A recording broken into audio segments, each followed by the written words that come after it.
पर ये पूरा हो गया।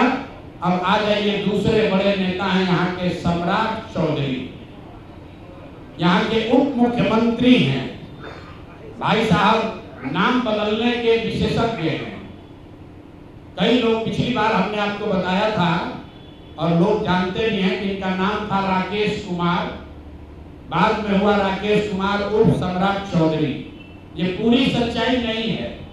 इनका ओरिजिनल नाम है सम्राट कुमार मौर्य। पहला नाम इनका है सम्राट कुमार मौर्य। 1998 में इन पर एक मर्डर का इल्जाम लगा। सदानंद सिंह जो वहां पर कांग्रेस के बड़े नेता थे और इनके परिवार के राजनीतिक विरोधी थे, उनको बम से मारकर उनकी हत्या कर दी गई, जिसमें लोग बताते हैं 6 लोगों की मृत्यु हुई। उस केस में आज के सम्राट चौधरी और तब के सम्राट कुमार मौर्य एक्यूज्ड थे, बजाता जेल गए और 6 महीना के बाद जेल से निकले नाबालिग होने के नाम पर इनको जेल से निकाला गया। तो पहले तो सम्राट चौधरी, उनके समर्थक और चाल चरित्र चेहरा की बात करने वाले भाजपाई, और उससे भी बढ़कर बिहार में जब भाजपा को, एनडीए को वोट देने वाले लोग, एक बार जरा जान जाइए कि आपका उप मुख्यमंत्री मर्डर का एक्यूज है, जेल में रहा है और जेल से सिर्फ इसलिए छूटा क्योंकि इन्होंने प्रमाण दिया कि हम नाबालिग हैं। सदानंद सिंह, उनकी हत्या हुई, जिसमें ये नामजद अभियुक्त है, जेल गए। अब दूसरी बात सुनिए, जब ये भाई साहब मंत्री बने, बिना विधानसभा विधान परिषद के सदस्य हुए, इनको मंत्री बनाया गया।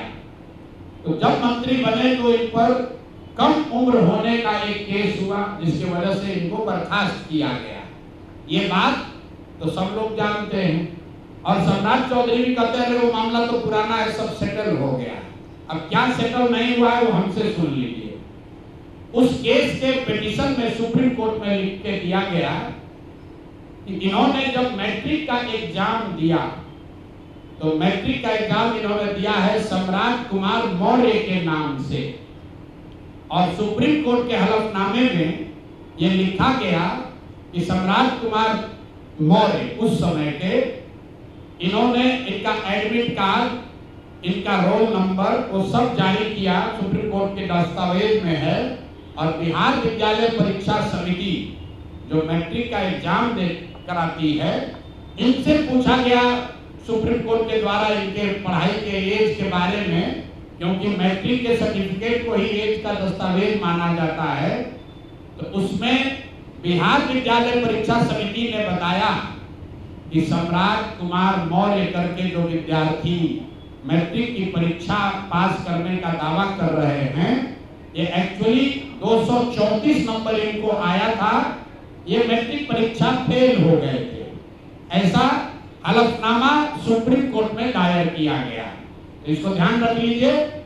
1998 में सुप्रीम कोर्ट में जो दस्तावेज जमा किया गया, जिसके आधार पर सुप्रीम कोर्ट ने इनके एज का निर्धारण किया, उस दस्तावेज के मुताबिक सम्राट कुमार मौर्य मैट्रिक का एग्जाम पास नहीं किए, उनको 234 नंबर आया, उनको फेल कर दिया गया। इसका दूसरा प्रमाण ये है कि 2010 में जब सम्राट चौधरी ने अपना हलफनामा दिया, तो उसमें लिखा कि मैं 7वीं पास हूं, 7वीं पास है। तो जो सुप्रीम कोर्ट में दस्तावेज है, उसको सम्राट चौधरी ने भी 2010 में स्वीकार किया। अब मेरा और जन सुराज का सीधा सवाल है पूरे बिहार के युवाओं की ओर से, पढ़े लिखे समाज की ओर से, इस राज्य के डिप्टी सीएम ये बताएं कि वो मैट्रिक कब पास किए हैं, किस साल इन्होंने मैट्रिक पास किया।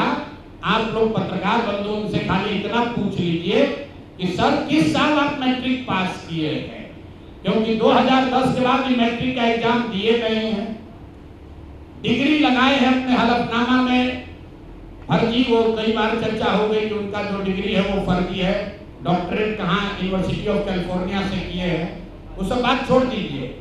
सीधा सवाल, सम्राट कुमार मौर्य जो जिन पर मर्डर का इल्जाम लगा, नाम बदलकर राकेश कुमार किया, वो राकेश कुमार जब अपने सुप्रीम कोर्ट के हलफनामे में कह रहे हैं, बिहार विद्यालय परीक्षा समिति ने कहा कि ये मैट्रिक का परीक्षा फेल कर गए हैं, इन्होंने खुद स्वीकार किया 2010 में कि 7वीं क्लास ये पास हैं, तो फिर ये मैट्रिक का परीक्षा कब पास किए हैं, यही सीधा सवाल है। ये बहुत बड़ा बड़ा लंबा लंबा फेंकते हैं, कभी मुरेठा बांध कर कभी मुरेठा खोल के।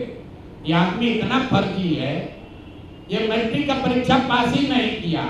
तो बिहार की जनता को ये जानकारी होनी चाहिए कि ये मैट्रिक भी पास नहीं किया है आदमी, और दावा कर रहा है कि हम डिलीट का डॉक्टरेट ऑफ लिटरेचर किए हैं यूनिवर्सिटी ऑफ कैलिफोर्निया से। आप बताइए कि बिहार में कोई अगर क्लर्क, कोई सिपाही, कोई अफसर अगर गलत डिग्री के साथ पकड़ लिया जाए, नौकरी तो जाएगी ही जाएगी, जेल भी जाएगा। ये आदमी डिप्टी सीएम है, फर्जीवाड़ा किया है, मर्डर के केस में जेल गया है, 7वीं पास होने का सर्टिफिकेट लिखा है अपने एफिडेविट में, और आज तक इलेक्शन कमीशन भी नहीं पूछ रहा है कि मेरे भाई तुम डिलीट कर लिए, मैट्रिक कब पास किए? क्या बिना मैट्रिक पास किए डिलीट कर लिए? तो ये इनसे सवाल है, आप लोग नहीं पूछिएगा तो इस बार जब हलफनामा लड़ने आएंगे चुनाव, तो इनका जो भी विरोधी होगा इनसे पूछेगा कि भैया मैट्रिक कब पास किए, उसका सर्टिफिकेट लगाओ। अपने चुनावी हलफनामा में भाई साहब 10वां 12वीं का बात नहीं करते हैं, सीधे बात किया कि हम ग्रेजुएशन किए हैं कैमराज यूनिवर्सिटी से, जो है ही नहीं। उसके बाद कर दिया डॉक्टरेट ऑफ लिटरेचर कर लिए यूनिवर्सिटी ऑफ कैलिफोर्निया से। तो ये है हम लोग के नाम बदलू नेता सम्राट कुमार मौर्य उर्फ राकेश कुमार उर्फ सम्राट कुमार चौधरी उर्फ 7वीं फेल उर्फ यूनिवर्सिटी ऑफ कैलिफोर्निया से डॉक्टरेट ऑफ लिटरेचर करने वाले बिहार के उप मुख्यमंत्री, भाजपा के बड़े नेता। इनका देखिए चाल चरित्र और चेहरा, मर्डर के इल्जाम में जेल काट कर आया है। मेरे भाई भाजपा के जितने वोटर हो, आप राजद को कहते हो जंगल राज की बात, राजद वाले जंगल राज के लिए दोषी हैं, उसके लिए जनता ने उनको सत्ता से हटा दिया, लालू जी को जेल जाना पड़ा। और ये सब जो मैं रोज कहता हूँ, कंबल उड़कर घी पीने वाले लोग, पहले राजद में था तो वहां पर भी गुंडागर्दी किया, और अब भाजपा में आकर यहाँ भी लूट मार कर रहा है, पूरे राज्य का स्थिति बर्बाद कर रहा है। अब ये हो गए सम्राट चौधरी। अब आप लोग कहिएगा क्या 2-3 को लेकर आए हैं? इसलिए कि आप लोग कहते हैं कि भैया रोज रोज करेंगे तो कहे भाई रोज पत्रकारिता कर रहे हैं। इतना चोर है यहाँ, इतना दस्तावेज आ गया है कि कई बार सोचे कि चारों को कर दिया जाए। जो 4 यहाँ के शीर्षस्थ नेता हैं एनडीए के, दिलीप जायसवाल, मंगल पांडे, सम्राट चौधरी, अब आ जाइए यहाँ के भ्रष्टतम नेता सर्वदलीय अशोक चौधरी। माननीय मुख्यमंत्री नीतीश कुमार के दाहिने हाथ, इनका हालत देखिए।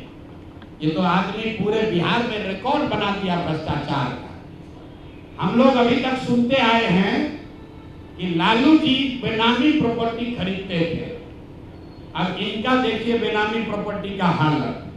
ये दस्तावेज इतना है कि जैसा मुन्ना जी बता रहे हैं कि समेटते समेटते हम लोग फंस गए कि भाई कितना भेजोगे। हमने अब कह दिया भाई और जमीन का कागज मत भेजो। भाई साहब के पीए हैं, पीए थे दत्त साहब, योगेंद्र दत्त, नाम याद रखिए। अशोक चौधरी के पीए योगेंद्र दत्त 2019 में अशोक चौधरी जी ने 34 लाख रुपया में योगेंद्र दत्त के नाम पर विक्रम में 1 एकड़ जमीन, करीब 1 एकड़ जमीन, 0.7 एकड़, 23 कट्ठा जमीन इन्होंने खरीदा। 76 डिसमिल जमीन है जो 23-23.25 कट्ठा होता है, करीब 1.25 0.7 एकड़ विक्रम में 34 लाख में जमीन खरीदा गया योगेंद्र दत्त के नाम पर, जो उस समय अशोक चौधरी के पीए थे। अब सुनिए इसमें कहानी। 2 बरस के बाद दत्त साहब ने वो जमीन ट्रांसफर रजिस्ट्री कर दिया अशोक चौधरी के बेटी और अभी के सांसद शांभवी चौधरी के नाम पर 34 लाख रुपया में। इसका डीड है, ये डीड आपको जारी करेंगे, आप देख लीजिएगा। अब इसमें नई बात, अच्छी बात क्या है, नई बात क्या है?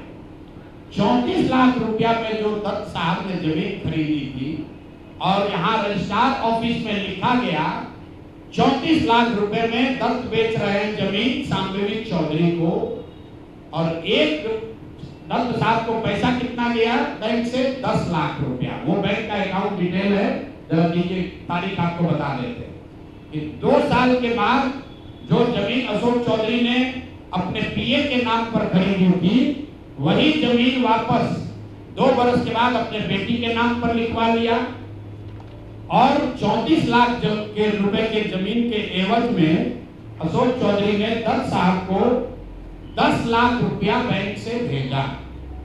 यहां तक भी बात ठीक है भाई, ये कह सकते हैं कि हम बाद में पैसा दिए होंगे। इसी बीच इनकी बेटी चुनाव लड़ने चली गई, तो इनकम टैक्स ने इनको नोटिस किया कि भाई आपकी जो प्रॉपर्टी है वो 34 लाख की है और बैंक में आपसे 10 लाख रुपया दिखा रहे हैं, बाकी का पैसा कहां है? तो 10 लाख जमीन इनकी रजिस्ट्री होनी हुई है। उसके एक दिन बाद, तारीख नोट कर लीजिए, 20 फरवरी 2021 को 10 लाख रुपया इन्होंने अपने पीए के अकाउंट में डाला है। अकाउंट यहां पर डिटेल आपको दे देंगे, और 34 लाख रुपए का जमीन वापस इनसे ले लिया। जब इनकम टैक्स ने नोटिस रेज किया कि जमीन है 34 लाख का और अकाउंट में सिर्फ 10 लाख रुपया ही दिख रहा है, तो 4 बरस के बाद 27 अप्रैल 2025 को जमीन लिखवाया है 2021 में। इनका क्रेडिबिलिटी देखिए, जमीन रजिस्ट्रार ने लिख दिया, आप हम जाते हैं उनको खड़ा करके पूछता है भैया कहाँ है रुपया, कहाँ दिए? ये 19 में इन्होंने बेनामी जमीन खरीदी पीए के नाम पर, 21 में उस जमीन को वापस अपने बेटी के नाम पर लिखवाया। 10 लाख रुपया का ट्रांजैक्शन हुआ। जब इनकम टैक्स ने नोटिस रेज किया तो भाई साहब ने जान बचाने के लिए 27 अप्रैल 2025 को, मतलब बेटी के एमपी बनने के बाद 25 लाख रुपया दत्त को, मिस्टर दत्त को फिर इन्होंने बैंक से ट्रांसफर किया। तो मैं आपके जरिए अशोक चौधरी जी, जो अपने आप को महादेव का भक्त बताते हैं, हमको तो लक्ष्मी के ही भक्त ज्यादा दिखते हैं, महादेव के भक्त नहीं हैं, ये लक्ष्मी के भक्त हैं। अगर आपने 34 लाख रुपए की जमीन अपने पीए से अपने बेटी के नाम पर खरीदी, तो उसका भुगतान क्यों नहीं किया? 10 लाख ही क्यों भुगतान किया?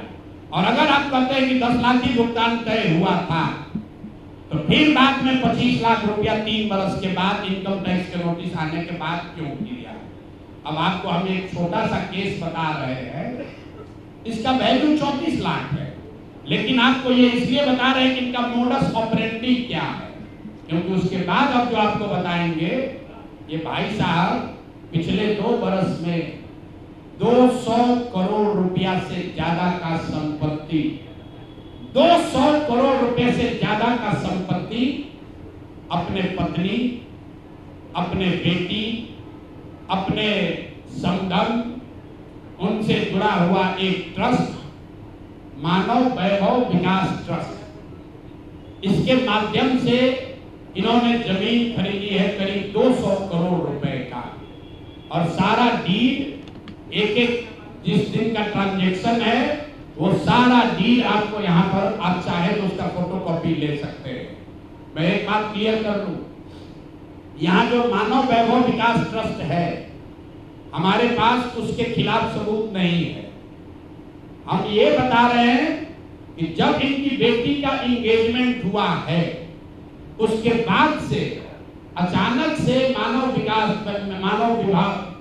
विकास वैभव ट्रस्ट जो है, जो कुणाल साहब के परिवार से जुड़ा हुआ ट्रस्ट है और उसमें यहाँ के बड़े कुछ पदाधिकारी भी हैं। जियालाल आर्य बहुत ईमानदार व्यक्ति हैं, वो भी ट्रस्टी हैं। तो मैं आपके जरिए उनसे भी आग्रह करूंगा कि सर, आप तो जीवन भर ईमानदारी के लिए आपका नाम हम लोग जानते हैं, ये बताएं कि आपके ये न्यास के माध्यम से सैकड़ों करोड़ रुपए की जमीन कहां से खरीदी जा रही है, ये पैसा कहां से आ रहा है, ये पैसा कहां से आ रहा है?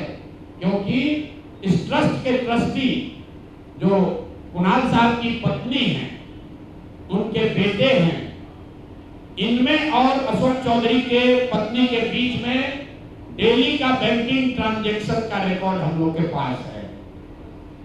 तो मैं अभी से इतना ही आपको बता रहा हूं कि पिछले 2 वर्षों में जब अशोक चौधरी की बेटी की सगाई हो गई, तो सगाई से शादी के बीच में 38 करोड़ रुपए की जमीन पटना में खरीदी गई है।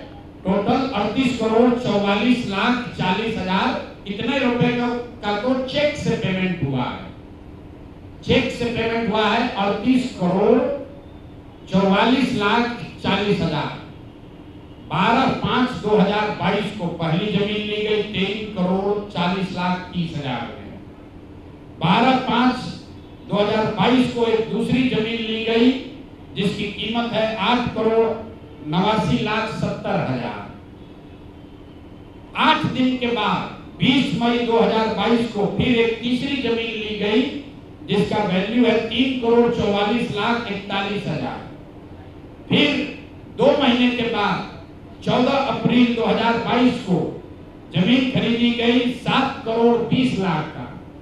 फिर 4 दिन के बाद 18 जुलाई 2022 को जमीन खरीदा गया 15 करोड़ 50 लाख का। और ये सारी जमीन इंगेजमेंट और शादी के बीच के डेट है, उतना ही आपको बता रहे हैं। और ये सारी जमीन का मालिकाना हक अशोक चौधरी की पत्नी या सायन कुणाल, उनकी माताजी अनीता कुणाल या उनसे जुड़ा हुआ जो ट्रस्ट है उसके नाम पर है। तो भाई, जिस ट्रस्ट में 1 करोड़ की जमीन भी नहीं खरीदी जा रही थी, जैसे ही इनका बेटी से एंगेजमेंट हुआ, उस ट्रस्ट से सैकड़ों करोड़ रुपए की जमीन खरीदी जा रही है। तो ये पब्लिक इंटरेस्ट में है कि ट्रस्ट से जुड़े हुए लोग ये आपको बताएं कि आखिर कितना पैसा उस ट्रस्ट में न्यास में आ कहां से रहा। और अशोक चौधरी जी या उनकी पत्नी जो उस न्यास में मेंबर नहीं हैं, उनसे इनका सीधा क्या संबंध है? हम लोग के पास जो पेपर है उसके मुताबिक करीब करीब 200 करोड़ रुपए की जमीन खरीदी गई है इनके द्वारा, अशोक चौधरी और इनके परिवार के द्वारा। और ट्रस्ट में जियालाल आर्या के साथ साथ एक महिला भी है जिसको लोग बता रहे हैं कि अभी के मुख्य सचिव प्रत्यय अमृत की माता जी हैं। तो अभी के मुख्य सचिव की माता जी शायद उस ट्रस्ट में है, मैं उसको कंफर्म नहीं कर रहा हूं, लेकिन मुझे ये जानकारी अभी आते आते किसी ने दिया। तो इस ट्रस्ट के बारे में पता कर लीजिए। अशोक चौधरी को ये बताना चाहिए कि इस ट्रस्ट से उनका क्या लेना देना है, और अगर कुछ लेना देना नहीं है तो इस ट्रस्ट की ट्रेजरर जो अनीता जी हैं, कुणाल साहब की पत्नी, उनके अकाउंट से इनके पत्नी के अकाउंट में इतना पैसा कैसे आ रहा है, ये बात अशोक चौधरी जी को बताना चाहिए।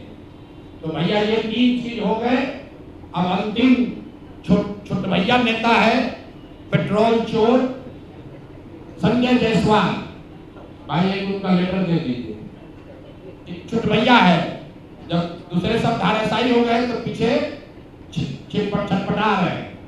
अब इन पर ज्यादा कुछ बोलेंगे तो इनका भाव बढ़ जाएगा। मीडिया वाले भी आजकल इंटरव्यू लेना शुरू कर दिए हैं, क्योंकि प्रशांत किशोर पर ही बोल रहे हैं, जन सुराज पर बोल रहे हैं। इनका पूरा कच्चा चिट्ठा जरा देख लीजिए चिट्ठी। इनका एक पेट्रोल पंप है इनके माताजी के नाम पर बेतिया में। तो हमने कहा कि बेतिया में जब हम पदयात्रा कर रहे थे तो लोगों ने कहा कि 10 वर्षों तक ये भाई साहब वहां एक फ्लाईओवर नेशनल हाईवे का था, वो बनने नहीं दे रहे थे क्योंकि उससे तब पेट्रोल पंप का बिक्री कम हो जाता। इन्होंने कहा ना ऐसा तो कोई बात नहीं है, बेतिया का एक आदमी जानता है। इतना ही नहीं, हम आपको फोटो जारी करेंगे कि जब लोगों का दबाव हुआ तो इन्होंने एक बोर्ड लगाया था बेतिया में, जिसमें लिखा था कि ये फ्लाईओवर का निर्माण मेरी वजह से नहीं, राज्य सरकार के परमिशन नहीं देने के वजह से रुका हुआ है। तो पहला प्रमाण कि फ्लाईओवर का बनना और नहीं बनना और उसका दोष इन पर था, इसका प्रमाण ये है इन्होंने खुद से सार्वजनिक तौर पर एक बोर्ड लगाया था कि फ्लाईओवर का निर्माण मेरी वजह से नहीं, राज्य सरकार से परमिशन नहीं मिलने के वजह से रुका हुआ है। अब इसका आगे सुन लीजिए। 2015 में भाजपा और नीतीश जी गठबंधन में नहीं थे, तो जब इन्होंने दोष लगाया राज्य सरकार पर, तो तब के जदयू के अध्यक्ष, जिला अध्यक्ष डॉक्टर NN शाही, जो वहां के बहुत प्रतिष्ठित व्यक्ति हैं, बड़े डॉक्टर हैं, जदयू के जिला अध्यक्ष थे, उन्होंने संजय जायसवाल को खुली चुनौती दी कि आपने जो बोर्ड लगाया है ये गलत है। टाउन हॉल में दोनों में सार्वजनिक चर्चा हुई थी, दोनों को करीब हजारों लोगों के सामने इस बात पर बहस हुआ कि आखिर फ्लाईओवर का निर्माण क्यों नहीं हो रहा। उसके बाद पेट्रोल पंप से इनका कितना प्यार है ये समझ लीजिए। ये है गरिमा देवी सिकारिया, जो अभी वहां नगर की महापौर हैं।